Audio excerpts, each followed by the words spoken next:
নমস্কাৰ সকলোকে পুনৰবাৰ স্বাগতম জনাইছো মোৰ ইউটিউব চেনেলটোৰ অন্য এটা ভিডিঅ'লৈ। আমি এই ভিডিঅ'টোত এটা ৰেভিটৰ প্ৰজেক্ট আৰম্ভ কৰিম। চিম্পল প্ৰজেক্ট এটা আৰম্ভ কৰিম। প্ৰজেক্টটো আৰম্ভণিৰ পৰা শেষলৈকে আমি কৰিম। আপোনালোকে স্ক্ৰীনত দেখিছে এটা প্লেন মই ৰেডি কৰি ৰাখিছো। এই প্লেনটো আমি ৰেভিটত আঁকিবলৈ আৰম্ভ কৰিম। এই প্লেনটো কমপ্লিট কৰি থোৱা আছে মোৰ ইয়াত। আপোনালোকে দেখিব ৰেডি কৰি থোৱা আছে, ৰেণ্ডাৰ্ড ভিউ এটা ৰেডি কৰি থোৱা আছে। আমি আমাৰ প্লেন প্ৰজেক্টটো সম্পূৰ্ণ এনেধৰণে ৰেণ্ডাৰ্ড ভিউ নোপোৱালৈকে আমি ষ্টেপ বাই ষ্টেপ আগবঢ়াই নিম। গতিকে আহক প্লেনটো কেনেকৈ আঁকিব লাগে এইটো আৰম্ভ কৰোঁ। আপোনালোকে দেখিছে প্লেনটো ডাইমেনশ্যনবিলাক দিয়া আছে। এই প্লেনটো আমি একেদৰে আঁকিবলৈ চেষ্টা কৰিম। গতিকে আহক নতুনকৈ ৰেভিটৰ প্ৰজেক্টটো আৰম্ভ কৰোঁ।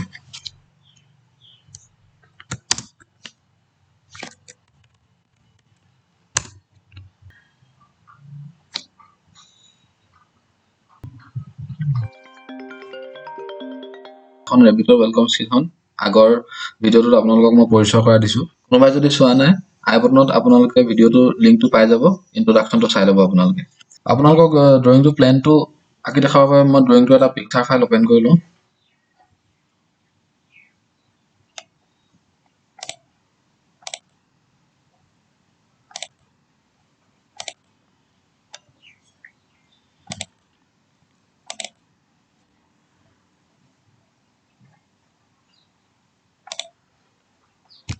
আপোনালোকে দেখিছে পিকচাৰটো স্ক্ৰীনত। এই প্লেনটো আমি ষ্টেপ বাই ষ্টেপ এতিয়া আঁকিবলৈ আৰম্ভ কৰিম। প্ৰথম প্লেন এটা আঁকিবলৈ গ'লে আমি ৱেলকাম স্ক্ৰীনৰ পৰা নিউ অপশ্যনত ক্লিক কৰিব লাগিব। গতিকে নিউ অপশ্যনত ক্লিক কৰক। ৰেভিটৰ এটা প্ৰজেক্ট এটা আৰম্ভ কৰিবলৈ হ'লে আমি টেমপ্লেটটো চিলেক্ট কৰি ল'ব লাগিব। আপোনালোকক প্ৰথম ভিডিঅ'টোত দেখুৱাৰ দৰে ইয়াত ডাইমেনশ্যনখিনি গোটেইখিনি MM-ত আছে। গতিকে আমি মেট্ৰিক টেমপ্লেট এটা লৈ আগবাঢ়িব লাগিব। ব্ৰাউজত ক্লিক কৰক। ব্ৰাউজত ক্লিক কৰি ইয়াৰ পৰা ডিফল্ট মেট্ৰিক অপশ্যনটো ক্লিক কৰি অপেন কৰি লওক আৰু ক্ৰিয়েট নিউ প্ৰজেক্টত গৈ অ'কে ক্লিক কৰক।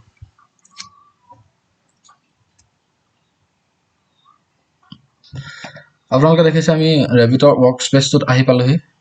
ৱৰ্ক স্পেচটোত আমাৰ প্ৰথম কৰিবলগীয়া কাম হৈছে প্ৰজেক্ট এটা যেতিয়া আমি ৰেভিট ছফ্টৱেৰ এটাত আগবঢ়াই নিম, তেতিয়া ৰেভিট ছফ্টৱেৰটোৱে লেভেল হিচাপত কাম কৰি যায়।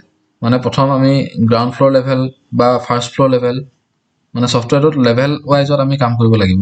প্ৰথম আমি গ্ৰাউণ্ড ফ্ল'ৰটো আৰম্ভ কৰিলোঁ, তাৰপিছত ধৰি লওক আমি ফাৰ্ষ্ট ফ্ল'ৰটো কাম কৰিলোঁ। তেনেকৈ এটাৰ পিছত এটা লেভেল আমি কাম কৰি যাম। গতিকে এই লেভেলবিলাক ডিফাইন কৰি দিব লাগিব ছফ্টৱেৰটো প্ৰথমতে। এই লেভেলবিলাক ডিফাইন কৰিবলৈ আপোনালোকে এলিভেশ্যনৰ যিকোনো এটা ভিউত গৈ লওক।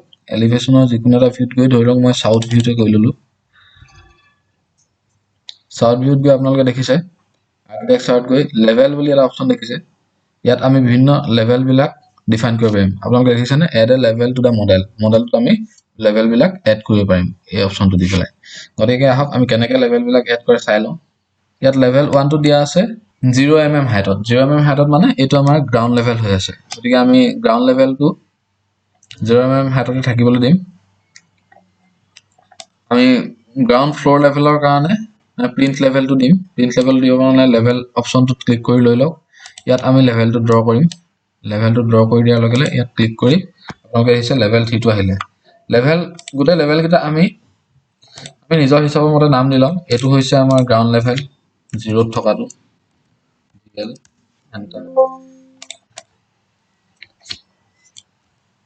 আমি প্ৰিণ্ট লেভেলটো দি ল'ম ধৰি লওক 2 ফুট হাইটত 600mm হাইটত দি ল'লোঁ প্ৰিণ্ট লেভেলটো।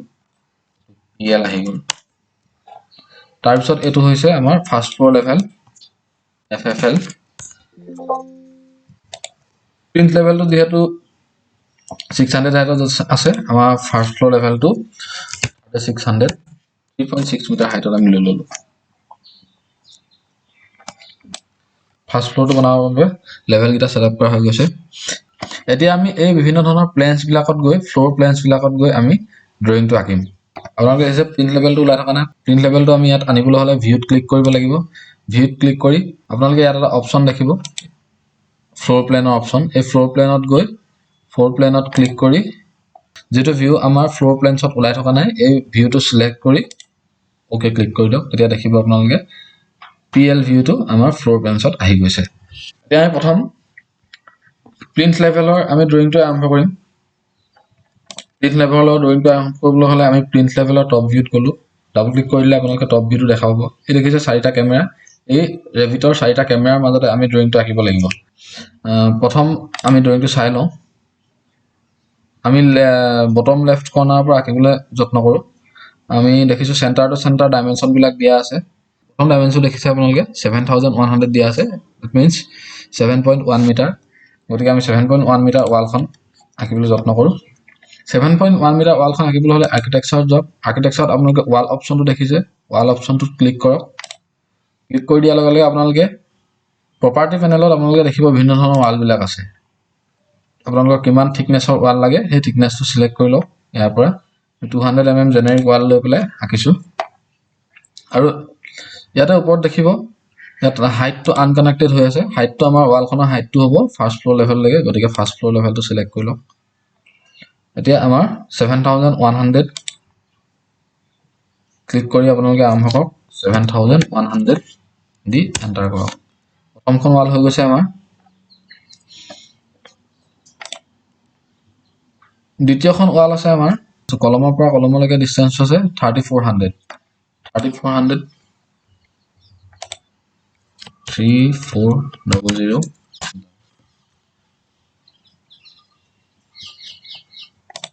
আমি কলম টু কলম গোটেই ৱালখিনি আঁকি ল'ম তেতিয়া আমাৰ সুবিধা হ'ব ইয়াৰ আগতে আপোনালোকক বস্তু এটা দেখাবলৈ থাকি গৈছে এই বস্তুটো হৈছে আপোনালোকে মেনেজত গৈ এডিশনাল সেটিংছত গৈ এনোটেশনত গৈ টেম্পোৰাৰী ডাইমেনশনটো চাব যাতে সেন্টাৰ লাইনস হৈ আছে সেন্টাৰ টু সেন্টাৰ হৈ নাথাকিলে আমাৰ ড্ৰয়িং কৰোঁতে ইনাৰ ডাইমেনশন বা আউটাৰ ডাইমেনশন লৈ ল'ব পাৰে গতিকে হেতু সেন্টাৰ টু সেন্টাৰ হৈ ল'ব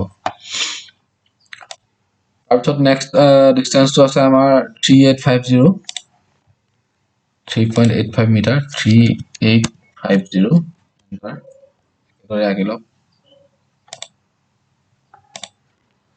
মাজৰ ৱালখন ড্ৰয়িংটোত নাই আমি মাজৰ ৱালখন আঁকি লৈছো যাতে আমাৰ কলম কেইটা পুট কৰোতে আমাৰ অসুবিধা নহয় পিছৰ ডাইমেনশন আছে 3900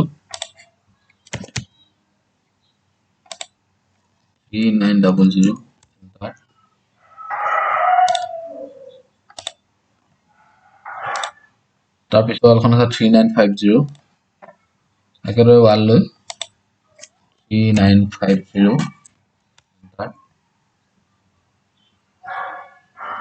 7100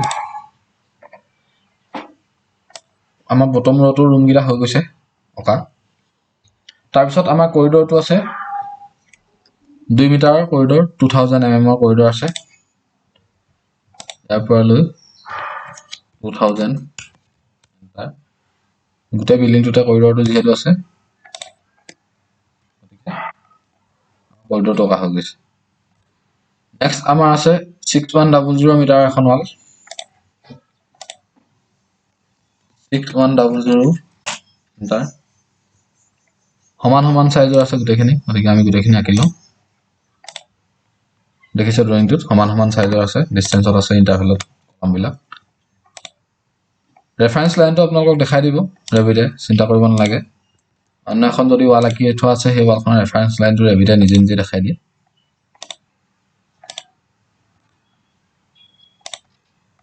আমাৰ প্ল্যানটো অকা হৈ গৈছে আমি এতিয়া এই প্ল্যানটোত কলমবিলাক প্লেস কৰিম নিৰ্দিষ্ট জায়গাত কলমবিলাক প্লেস কৰিবলৈ আমি আৰ্কিটেক্সাৰত যাম আৰ্কিটেক্সাৰত কলমত দেখিছে কলমৰ কাষতে থকা সৰু ডাউন এৰোত ক্লিক কৰক যেহেতু আমি আৰ্কিটেক্সাৰত কলম দিম আৰ্কিটেক্সাৰত কলমত ক্লিক কৰক আৰ্কিটেক্সাৰত কলম সিলেক্ট কৰাৰ পিছত এডিট টাইপত গৈ কলমৰ সাইজটো আপোনালোকে এডিট কৰি ল'ব লাগিব 475 by 610 mm ৰ যেটো কলম এটো ডিফল্ট আছে একে ধৰণৰ আমি এটা কলম ডুপ্লিকেট কপি বনাই লম ডুপ্লিকেট আমি ধৰি লওক 250 by 250 এটা কলম বনাম ওকে কৰাৰ পিছত আমি ইয়াৰ যেটো ডেপথ আছে ডেপথটো 250 কৰি দিম আৰু লগতে উইডথটো যেটো আছে ইয়াক 250 কৰি দিম তেতিয়া 250 by 250 আমাৰ কলম আহি যাব এপ্লাই কৰি দিয়ক ওকে কৰক আপোনালোকে দেখিব ইয়াত লগতে 475 by 457 by 475 ৰ ওপৰতে 250 by 250 কলমটো আহি গৈছে এটো সিলেক্ট কৰি লওক সিলেক্ট কৰি যি কেটা জায়গাত আমাৰ কলম লাগে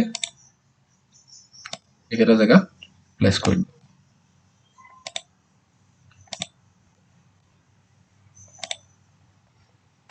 ৰেভিটত কাম কৰিবলৈ এটা সুবিধা আপোনালোকে দেখিছে যেতিয়া মই কলমটো প্লেচ কৰিব লৈছো এই চেণ্টাৰ লাইন গিডাল ৰেফাৰেন্স লাইন গিডাল নিজে দেখুৱাই দিছে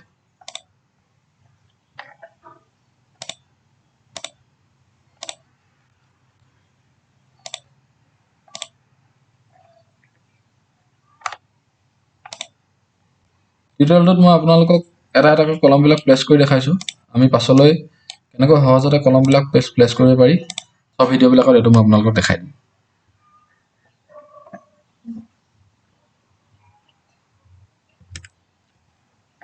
গতিকে আমাৰ প্লেনটোৰ এখন ৱাল নাছিলে এটা এটা ৰুম আছিলে ডাঙৰ ৰুম আৰু এটা ডাঙৰ ৰুম আছিলে আৰু এটা ৰুম আছিলে ইতিমধ্যে আমাৰ প্লেনটো অকা হৈ গৈছে আজিৰ ভিডিঅ'টোত ইমানেই আছিলে গতিকে আপোনালোকে প্ৰেক্টিছ কৰি থাকিব লগতে মোৰ অন্য ভিডিঅ'বিলাকো চাই থাকিব কোনোবাই যদি চোৱা নাই চেনেলটো ছাবস্ক্ৰাইব কৰি দিব ভিডিঅ'বিলাক লাইক কৰি দিব ধন্যবাদ